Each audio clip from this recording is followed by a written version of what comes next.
থাকতে পারে? চিল্লায় বলেন থাকতে পারে? তার মানে বছরের শ্রেষ্ঠ দিন আরাফার দিন, বছরের শ্রেষ্ঠ রাত কদরের রাত, বছরের শ্রেষ্ঠতম মাস রমজান মাস।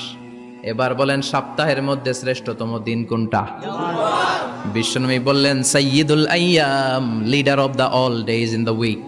সপ্তাহের যতগুলো দিন আছে 7টা দিনের সর্দার হচ্ছে ইয়াউমুল জুমা, জুমার দিন। চিল্লায় পড়েন আল্লাহু আকবার।